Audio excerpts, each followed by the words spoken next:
Sementara itu pemirsa, melemahnya perekonomian Bali sebagai dampak COVID-19 turut berimbas terhadap kinerja LPD. Banyaknya usaha yang macet membuat LPD bekerja sama dengan desa adat untuk mengeluarkan kebijakan relaksasi bagi kreditur yang belum mampu membayar kewajiban mereka. Perekonomian Bali, khususnya sektor pariwisata sebagai dampak pandemi COVID-19 telah membuat berbagai sektor stagnan, tak terkecuali lembaga keuangan khususnya LPD. Sama seperti lembaga keuangan lainnya, banyak peminjam yang tidak bisa membayar kewajibannya karena di PHK maupun karena usaha mereka tutup.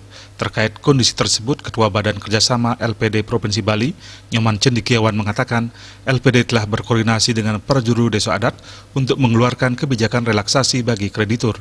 Kebijakan tersebut bisa berupa keringanan denda, bunga, dan lainnya. Kebijakan ini diharapkan bisa membantu kerama adat dalam lesunya ekonomi ini.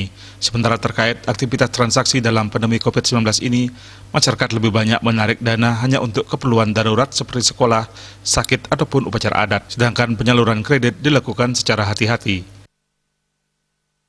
Tentu sekarang juga dengan keadaan nasabah, terutama nasabah peminjam, karena banyak juga dari penghasilannya dari sektor pariwisata, dan kita ketahui juga sektor pariwisata dan runtutannya agak terpuruk sekarang, tentu juga ada pengaruhnya, terutama ke nasabah peminjam. Namun demikian kita juga memberikan namanya relaksasi lah kepada nasabah, koordinasikan dengan adat, dan kita kasih kemudahan terutama untuk denda juga kita sudah tidak memungut lagi, dan juga sudah dikasih keringanan bunga istilahnya untuk membayar bunga. Ya untuk transaksi sekarang ya ini kan bervariasi ya, tergantung dari LPD masing-masing. Kalau kita LPD kita di sini ya Estongkare ya dari transaksi masih stagnan lah.